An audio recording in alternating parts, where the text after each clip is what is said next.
tem. E essa é a do 5º módulo. A mensagem foi pregada na quarta-feira. Eu fiz o esboço dela aqui. Mas como eu já preguei ela em outros módulos, né? Eu vou... Não é repetir, mas é lembrar, relembrar e crescer sempre. Porque coisas que aqui estão que não estavam na mensagem anterior, né? Então vamos relembrar e crescer, né, no conhecimento da graça de Deus. E essa mensagem, a disciplina de Deus, que é para nós treinamento e educação de Deus para a nossa vida, né, venha nos fortalecer o nosso espírito para que possamos cada dia mais estar debaixo do poder de Deus, aprendendo cada dia de Deus para viver conforme a vontade dele. Amém? Então não se abale ou com nada, ou não se perturbe. Se você falar, não, mas eu já ouvi essa mensagem antes, né? Então não interessa ouvir. Interessa sim. Porque para você ligar alguma coisa no seu coração, o mundo diz que você precisa ouvir pelo menos 17 vezes a mesma coisa, para você gravar. E se é a 2ª ou 3ª vez que você está ouvindo, não te importe. Ainda tem mais 15 ou 20 vezes para você ouvir, para você gravar alguma coisa. Então está lá no livro de Hebreus, capítulo 12, verso 5 e 6. E vamos dar início a essa mensagem.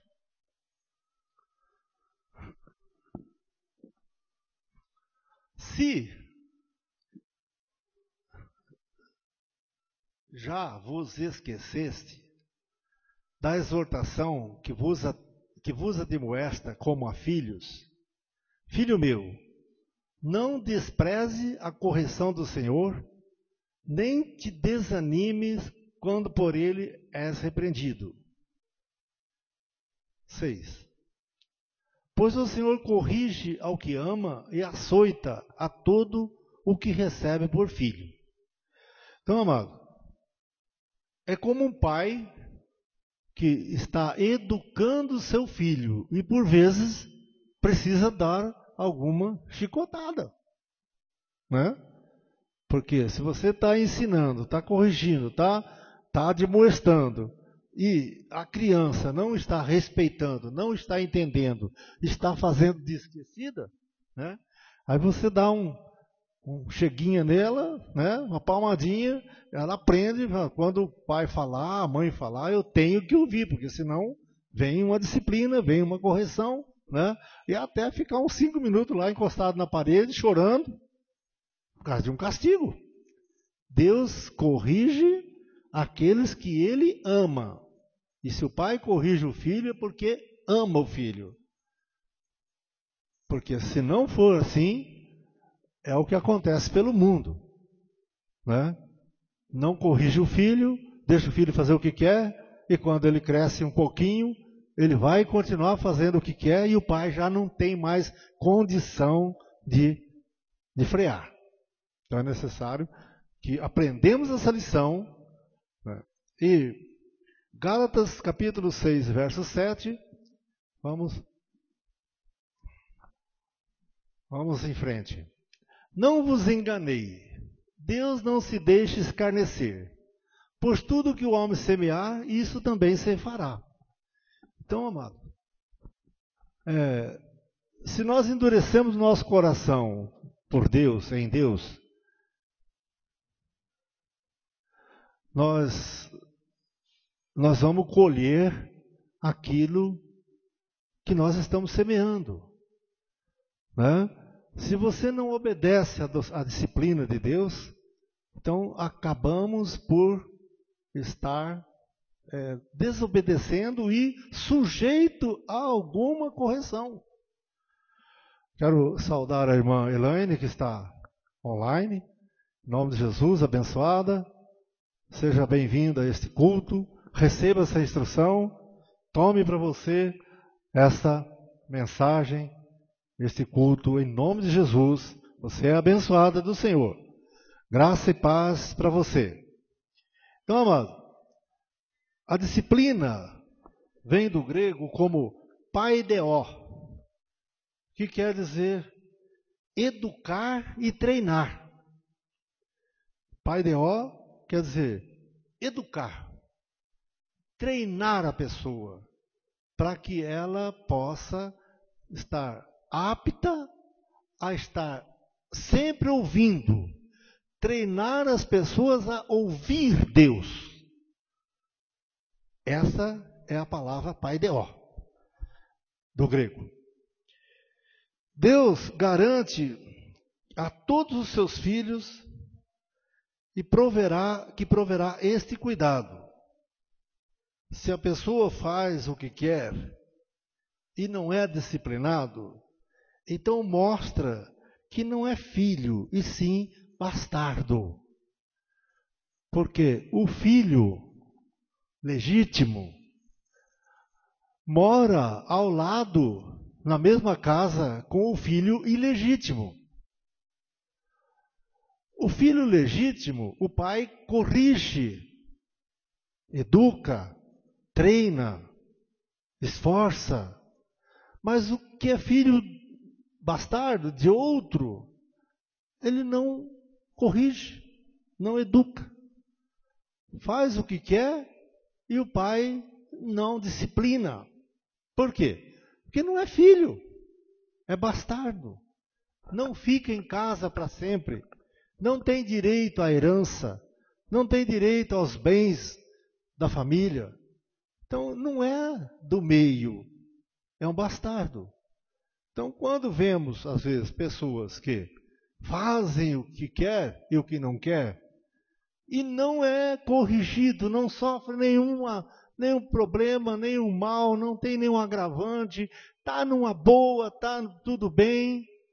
Oh, mas por que eu que sou filho, sou sempre açoitado e corrigido por Deus, né, pelo Pai, e aquele que é meu meio-irmão, criou comigo na família, faz o que quer, anda por onde quer, gasta o que quer, apronta como quer, e o pai não diz nada. Por quê? Porque não é filho, é bastardo. Então nós, por vezes, somos corrigidos por Deus. Porque Deus nos quer, nos ama e nos quer reto diante dele. Então, por vezes, temos alguns problemas, alguma dificuldade, passamos por alguma provação, sentimos na pele, às vezes, alguma coisa que dói. Por quê? Porque precisamos voltar, olhar, pensar, fazer uma reflexão do nosso interior e ver que estamos passando por uma determinada situação, porque nós semeamos errado ali atrás. Estamos colhendo o fruto daquilo que semeamos. Temos que olhar isso em todas as horas da nossa vida, todos os dias da nossa vida, mano. Tem que ser uma constante em nosso coração. Se alguma coisa está atribulando nossa alma, está tirando-nos do sério, está nos esquentando a cabeça, olhe para dentro de si. Olhe, alguma coisa você semeou errado em algum tempo. Então, corrige, volte, arranque o que você semeou, né? Como faz isso? Se você pode, peça perdão, peça desculpa, né? Ore, abençoa a pessoa, liberta a pessoa a quem você ultrajou, ou foi ultrajado e está magoado. Por vezes as pessoas fazem alguma coisa para você e você guarda aquela mágoa, aquele rancor, aquela coisa. Amado, tira isso do seu coração. Isso é arrancar o mal pela raiz. Peça perdão ou perdoe quem quer que seja. Para que você não continue naquela tribulação. Não continue naquela angústia. É preciso ter sabedoria para isso. Por isso Deus está treinando o seu povo a viver de acordo com a vontade dele. Falando em bastardo, Hebreus 12, 8. Vamos lá. Mas, se estáis sem disciplina, da qual todos se têm tornado participante, sois então bastardos e não filhos. Então, presta atenção na tua vida. Se você faz o que quer, anda por onde quer, e não tem nenhum problema, olhe 2 vezes se você é realmente filho de Deus. Ou se você só está escorado, né? Na casa, na igreja, ou no nome, né? E não é. Olhe 2 vezes para dentro de você e você vai sentir, você vai saber, porque o Espírito Santo de Deus testifica com o nosso espírito que somos filhos. Essa prova você tem, pode ter, você tem essa certeza. Amém? O bastardo não é disciplinado por não ter a semente incorruptível em sua alma. 1 João 3,9. Vamos lá?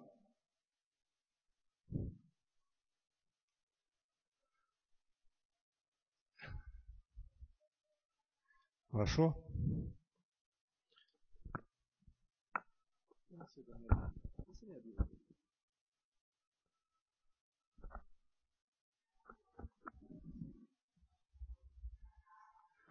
Achou? Não? 1 João 3,9.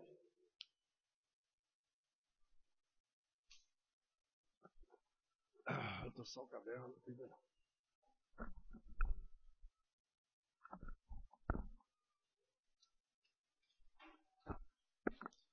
Encontrando aqui.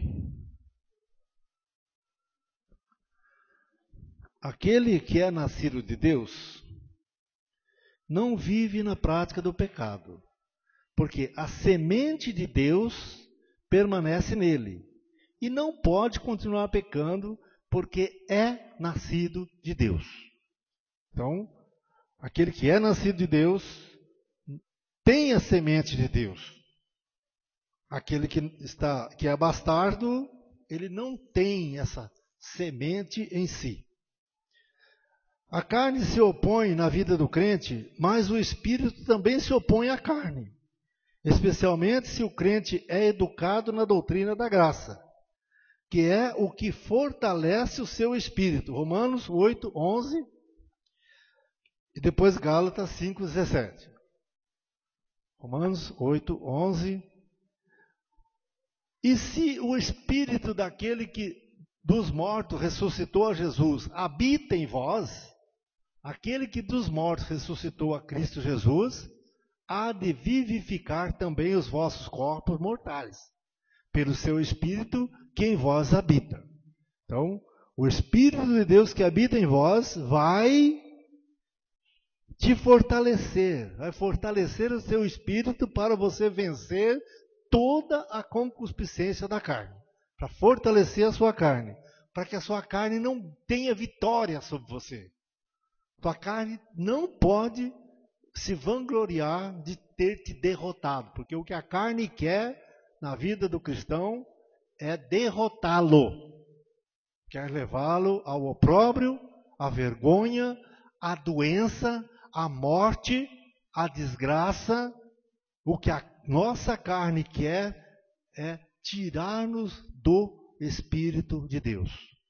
É nos levar à destruição. E Gálatas 5,17. Vamos lá? Porque a carne luta contra o Espírito e o Espírito contra a carne. E esses se opõem um ao outro, para que não façais o que quereis. Teu Espírito quer fazer coisas boas, a tua carne quer te ridicularizar. Muitas são as provações que as pessoas passam no mundo, na carne, e nessas andanças nossas aí, vimos muitos problemas. Vemos muitas situações difíceis. Vemos muitas pessoas sofrendo, né, por não conhecer essa verdade.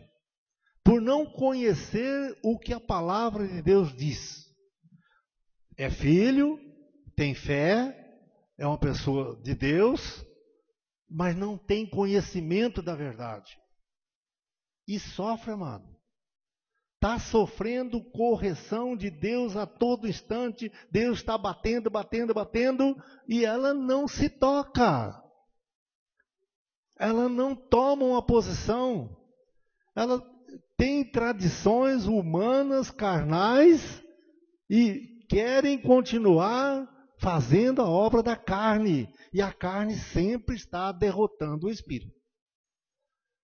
Então são pessoas que, não tendo conhecimento, ainda que sendo filho, sofre correção de Deus constante. Não é que Deus é mau, mas ela semeia errado. Ela não semeia para a vitória, ela semeia na carne. E se semeia na carne, colhe morte.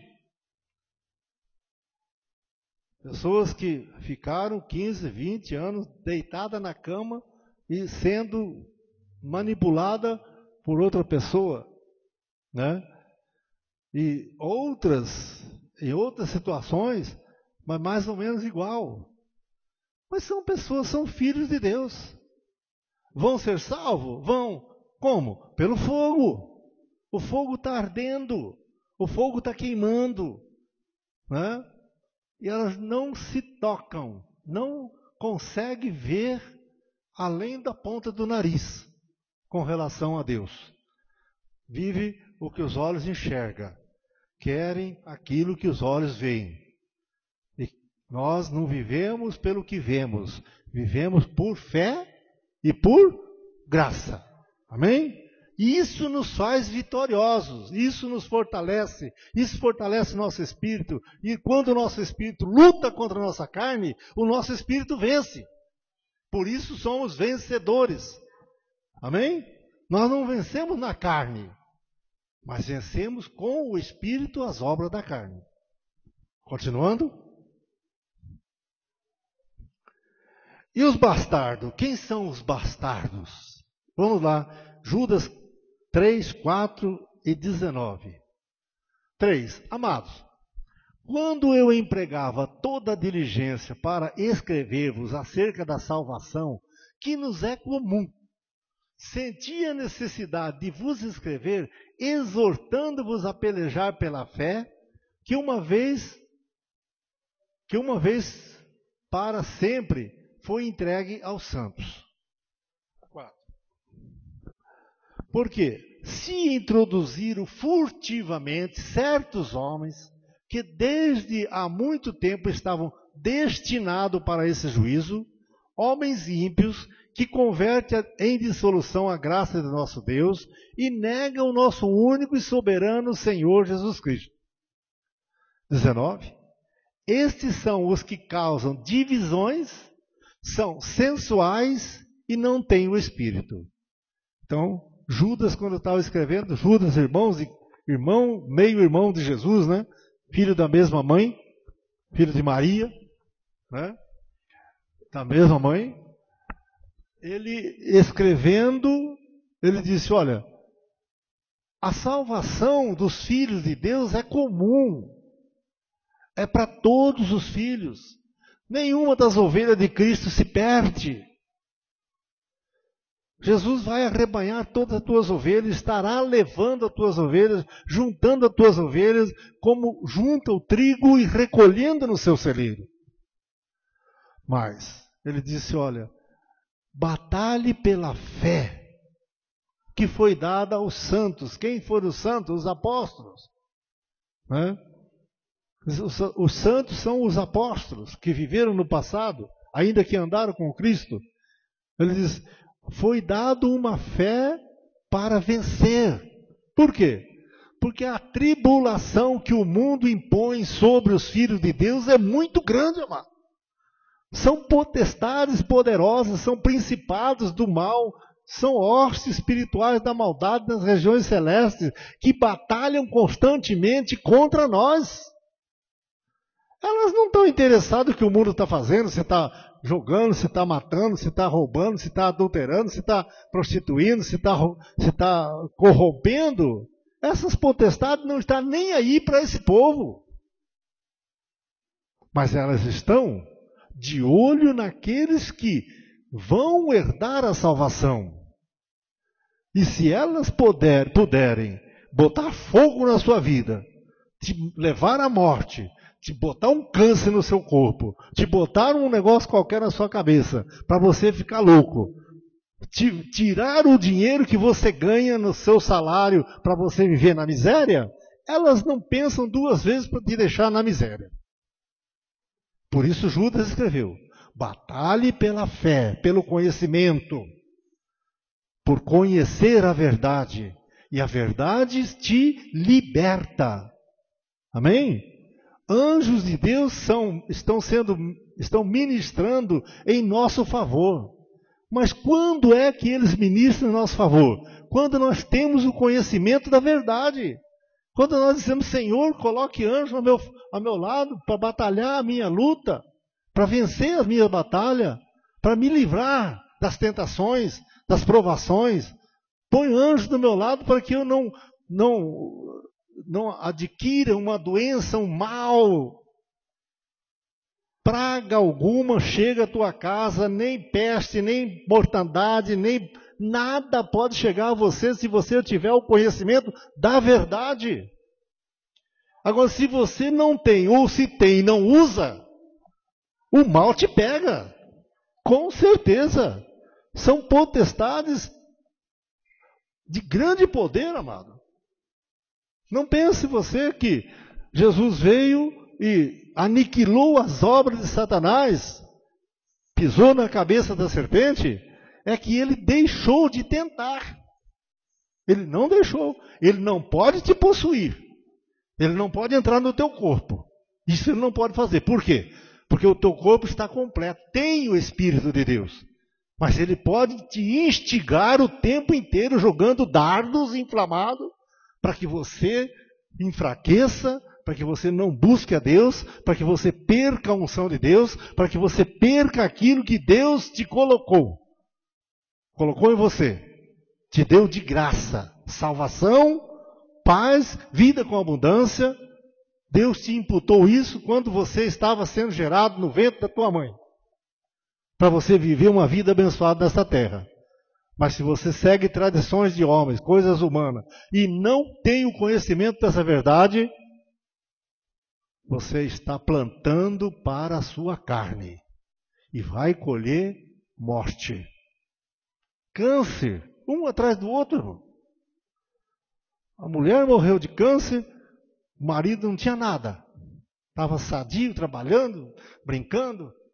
Agora, nessa viagem, 40 dias depois, ele estava no caixão com câncer. Brinca? Era filho de Deus? Era. Mas por que sofreu câncer? Porque não conheceu o Salmo 91, não acreditou em Jesus, não acreditou em Deus. Salmo 91 diz: aquele que habita no esconderijo do Altíssimo. Mas se você habita no esconderijo do vizinho, ou do padre, ou do pastor, ou de uma igreja qualquer, se você habita nesse esconderijo, vai sofrer problemas. Uma irmã no Facebook, me falando outro dia, passando uma provação do inferno, né? Pedindo para orar, eu orei, ministrei para ela através do Facebook, né? E ela sumiu. Eu não sei o que houve com ela. Eu espero que ela tenha sido curada, né? Abençoada. Mas, se você não conhece essa verdade, ainda que você tenha o nome de crente, porque crente até o diabo é. Nome de crente não leva ninguém para o céu. Conhecimento da palavra, da graça de Deus, te dá tranquilidade para você viver nesta terra, aqui. Por vezes disciplinado por Deus, por vezes corrigido, Deus te dá uma palmadinha, você endireita seu caminho, você torna escorregado, Deus põe no caminho, põe nos trilhos. Ele está sempre atento na tua vida para moldar a sua vida em direção à verdade.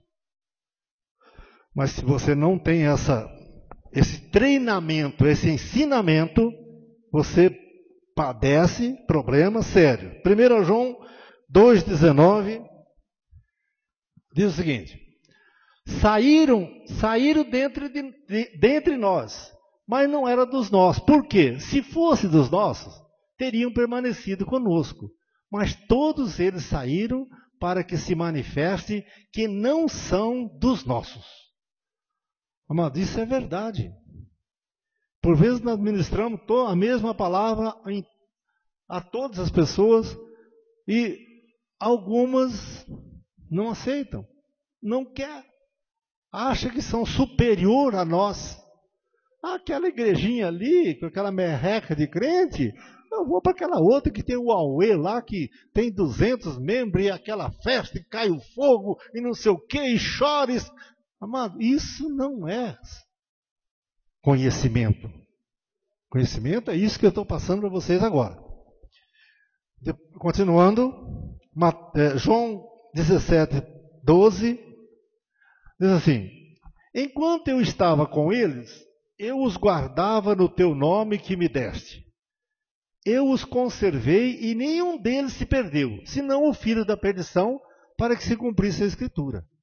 Jesus falando, olha, enquanto eu estava com a igreja, com os discípulos, nenhum deles se perdeu, exceto aquele que já nasceu para a perdição. Então não era ele até tinha nome de apóstolo. O apóstolo Judas Iscariote era apóstolo, mas só tinha o nome. Ele não era dos apóstolos. Por isso, ele fez o que fez e se perdeu.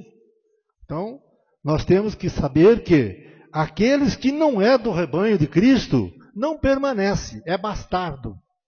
E se é bastardo, não fica em casa, porque o próprio pai se encarrega de dar o determinado fim. Continuando, Mateus 7, 21 a 23, falando dos bastardos. 7, 21 a 23, assim: nem todo que me diz Senhor, Senhor, entrará no reino do céu, mas aquele que faz a vontade de meu Pai, que está nos céus. Muitos me dirão naquele dia: Senhor, Senhor, não profetizamos nós em teu nome? Em teu nome não expulsamos demônio? E em teu nome não fizemos muitos milagres? 23.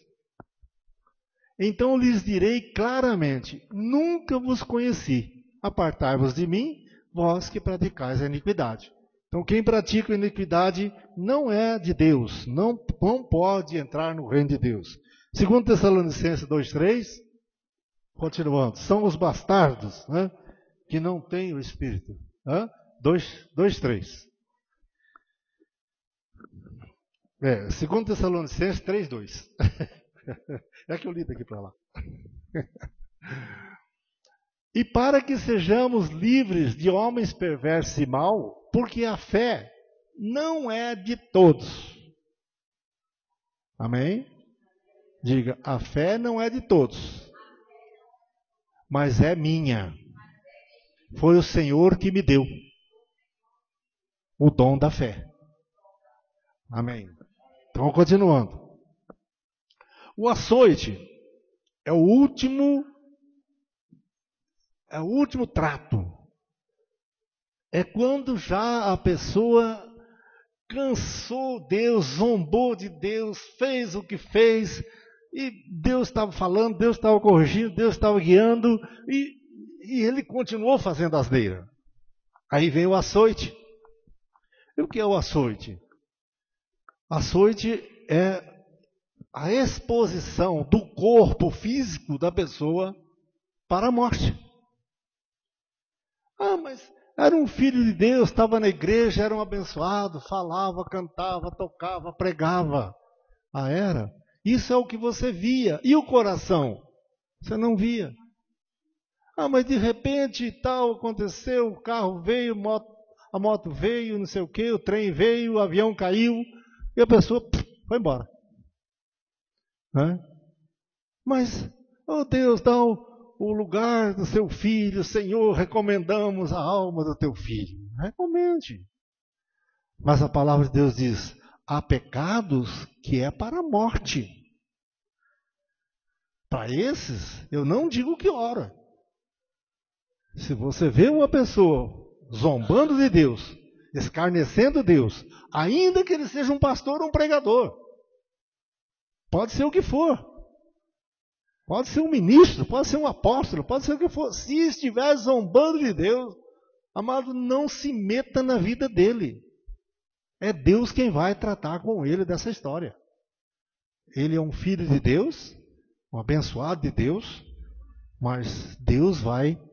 Se Deus já deu alguma palmada, ele já sentiu uma dor, ele já passou por um problema e saiu daquele, mas não se corrigiu, não entrou na disciplina, não passou a ser disciplinado por Deus, pode ter certeza que vem um açoite. E isso acontece com os filhos de Deus, porque está escarnecendo de Deus. E a palavra diz: de Deus não se zomba. Deus não se brinca, com Deus não se brinca. Então, amado, 1 João 5, 16, 17 diz isso a respeito. Se alguém vir seu irmão cometer um pecado que não é para a morte, pedirá a Deus que lhe dará a vida para aqueles que não pecam para a morte. Há pecado para a morte. Por esse, não digo que oro.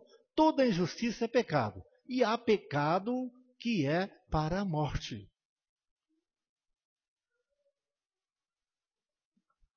Meus irmãos, se alguém dentre vós se desviar da verdade e alguém o converter, sabei que aquele que fizer converter um pecador do erro do seu caminho, salvará da morte uma alma e cobrirá uma multidão de pecados.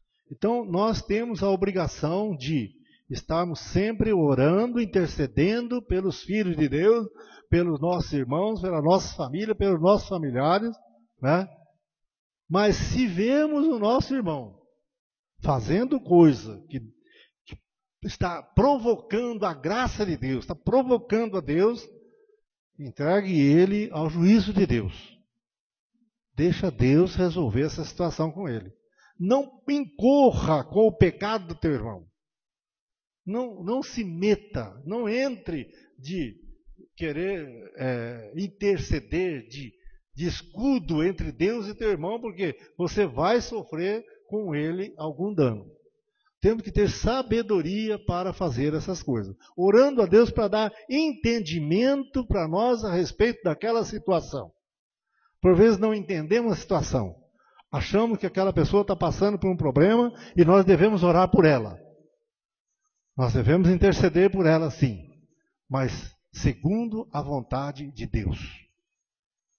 Não se envolva diretamente com Deus com relação àquela pessoa. Mas, continuando. Vamos lá. 1 Coríntios 5:5. Seja entregue a Satanás para a destruição da carne, para que o espírito seja salvo no dia do Senhor Jesus. Olha aqui, uma oração de Paulo para um jovem de Corinto, né, que estava afrontando a graça de Deus. Ele diz: não há nem no mundo um ímpio. Se você for ler ali, você vai saber. 1 Coríntios capítulo 5, se você for ler, você vai conhecer. Ele diz: não há nem no mundo, nem um ímpio que faça o que este irmão está fazendo. O que ele estava fazendo? Possuindo a mulher do pai dele.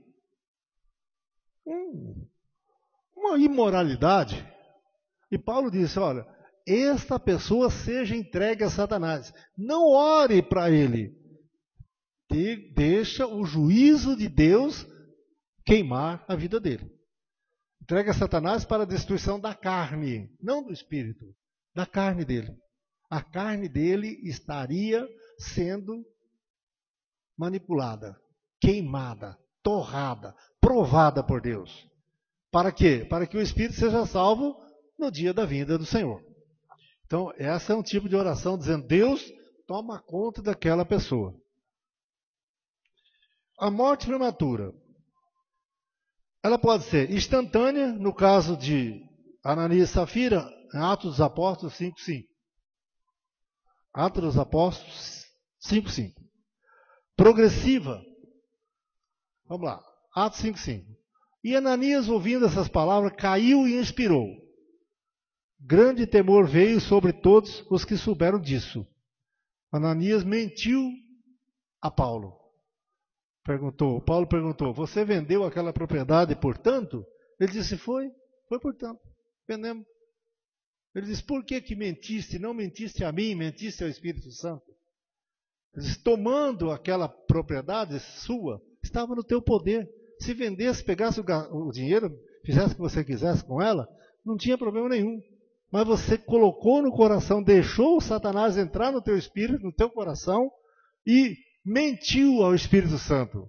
Eu vendi aquela propriedade por 200 e entreguei o dízimo de 100. Chegou lá, estou entregando aqui o dízimo de 100 que eu vendi. Paulo disse, você mentiu a Deus. Na hora ele caiu morto. Por quê? Porque ultrajou o Espírito da graça de Deus. A mentira não foi para o homem, foi para Deus. 1 Coríntios 11:30, diz assim, por causa disso há entre vós muitos fracos e enfermos e muitos que dormem. Quando você também não é verdadeiro com Deus, né? E você desonra a Deus, principalmente através da ceia, que a ceia é para a cura. O pão que comemos nessa igreja é para a cura do nosso corpo físico. E para curar o nosso corpo temos que ter entendimento, temos que ter sabedoria, temos que estar sempre exercitado na palavra da verdade. Aí nós estaremos comendo pão para a nossa cura. Mas aquele que não conhecendo isso e fazendo isso somente para ser curado, sem ter respaldo da palavra, então essa pessoa pode, ao invés de ser curado, ter uma morte progressiva. O que é uma morte progressiva? Se uma doença que você precisava ser curado, né, no seu corpo, você fizer um ultraje desse ao Senhor, essa doença vai se agravando, se agravando, se agravando, se agravando. Não tem remédio que cura, não tem cirurgia que cura, não tem nada que cura. Você vai à morte. Não tem remédio, não tem médico, não tem ciência, não tem nada. Você vai à morte por causa dessa desobediência. A morte consumada, Romanos 8:13. Porque se viveres segundo a carne, há vez de morrer. Mas se pelo Espírito mortificares as obras da carne, do corpo, vivereis. Então, se nós vivemos segundo a concupiscência da carne, seguimos os conselhos do mundo, seguimos as tradições do mundo, seguimos as tradições religiosas, seguimos as tradições dos homens, vamos morrer. Vamos encontrar pelo caminho doença, mal, acidente, coisas terríveis vão acontecer na nossa vida. Mas, se pelo Espírito eu oro, eu aprendo, eu creio, eu oro a Deus para fortalecer o meu espírito e botar a minha carne no lugar dela. Então, vamos viver. E viver com abundância. Como contando o Salmo 91 ainda. Ele diz, porque Ele me amou, diz o Senhor, dar-lhe-ei abundância de dias e lhe mostraria a minha salvação. O Salmo 91, amados, tem que ser o nosso modelo de vida. Viver o que está escrito no Salmo 91 nos faz muito bem. Viu? É para nós aquele salmo. Continuando. Judas 22:23. 22. Apiedai-vos de alguns que estão na dúvida. Olha, tem pessoas que estão na dúvida. Eu não sei se é a graça, não sei se é a lei, eu não sei se é a idolatria, talvez seja a macumbaria, talvez seja o espiritismo. Eu estou meio confuso. Então explica para ele. Mostra para ele a verdade. É a graça de Deus que liberta, é o conhecimento que traz sabedoria, que traz salvação, que traz vida. Né? e salvai-os arrebatando-os do fogo. E de outros tende misericórdia com temor. Abominação até a túnica manchada pela carne. Olha, há pessoas que temos que ter, né, esse tipo de relação com ela. Porque elas são tão abomináveis que até se você vestir a túnica dela, você vai se contaminar com ela. Então precisamos ter esse tipo de conhecimento. Continuando aqui.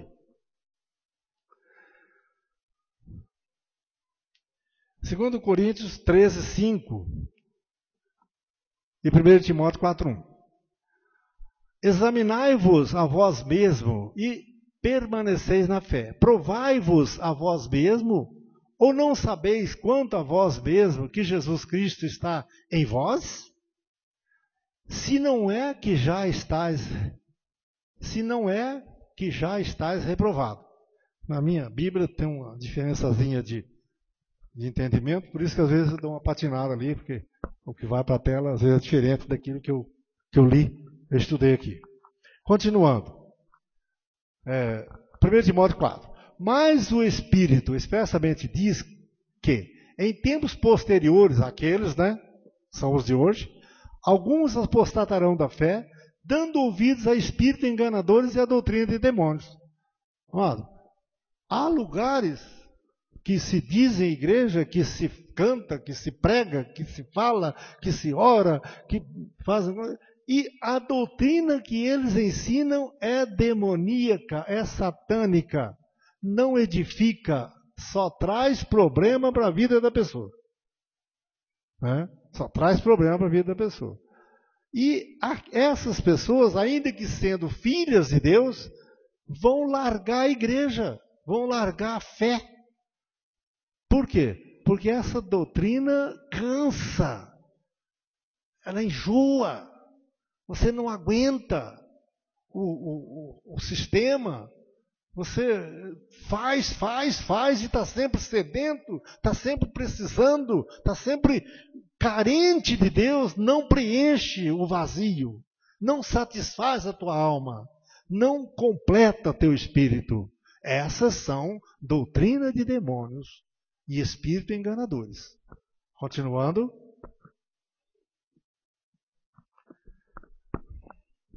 Aí, Salmo 89, 30 e 32. 30 a 32. Se os filhos deixarem a minha lei e não andarem nas minhas ordenanças, se profanarem os meus preceitos e não guardarem os meus mandamentos, então visitarei com vara a sua transgressão e com açoites a sua iniquidade. Continuando. 33. 32 só? 32 só. Então veja que Deus está falando que se os meus filhos, né, não guardarem os meus mandamentos, quer dizer, não guardarem a minha vontade, não fizerem o que é preciso fazer por graça e por fé, ele diz, eu vou dar-lhe uma correção, eu vou discipliná-los. Salmo 94. Bem-aventurado é o homem a quem tu repreendes, ó Senhor, e a quem ensinas a tua lei, para lhe dares descanso dos dias da adversidade, até que se abra uma cova para o ímpio. Então, bem-aventurado o homem a quem Deus corrige, quem Deus disciplina, né? E ele permanece, porque o ímpio, a impiedade, a adversidade vai cair, porque Deus está corrigindo e açoitando e disciplinando aqueles que Ele ama. E, continuando, o Espírito para participar... Bom, 94. 94, 12? Não, já? Tá, então no físico, né? Deus está falando ali que o nosso descanso nos dias da nossa carne, nos dias do nosso corpo, né? E no espírito, para participar da sua santidade. Quer dizer, Deus corrige na carne e no espírito. Para quê? Para ser um participante da sua santidade. Pois aqueles, quem? Os nossos pais que nos corrigiam por pouco tempo, né? Como bem lhes parecia, mas este quem? O Senhor, para o nosso proveito, para sermos participantes da sua santidade. Amém? Então, o Senhor nos corrige, nos disciplina e até açoita, para que nós não percamos a nossa salvação, para que nós não nos perdemos, para que nós não escandalizamos a obra do Senhor, a santidade de Deus em nós. Amém? Amém, graças a Deus. Ficamos em pé, vamos orar agradecendo ao Senhor, e ainda temos algumas coisas para falar com os irmãos, né? Mas vamos encerrar. Depois a Lourdes tem um presentinho aí para dar aos irmãos, uma lembrancinha, né? E nós estamos aqui encerrando daqui a pouquinho. Pai, em nome de Jesus, Senhor. Deus, nós te adoramos e te louvamos e bendizemos o Senhor. Pai, agradecemos ao Senhor, ó Deus, porque a minha suficiência vem de ti, Pai. Em mim mesmo, Senhor, não tenho nenhuma capacidade. Tudo que sou vem de ti, tudo que faço é para a tua glória, Pai. Eu agradeço ao Senhor nesta noite, meu Deus, por cada irmão, por cada família, por cada pessoa que está online, por aquelas que vão ouvir essa mensagem em um tempo oportuno. Ó Deus, que a tua graça, teu amor, a tua paz esteja abundantemente em cada coração, fortalecendo as vidas dos teus filhos, dos teus amados, daqueles que o Senhor predestinou em amor, que o Senhor comprou, pagou o preço do nosso resgate, nos deu vida e vida com abundância, e aqui, Senhor, nós estamos aprendendo, ó Deus, a honrar ao Senhor e a respeitar a tua disciplina, Pai. Assim, Pai, viveremos felizes nessa terra, abençoados até o dia do Senhor, para a glória do teu nome, em nome de Jesus. Digam amém. Digam graças a Deus. Digam glórias a Deus. Digam eu sou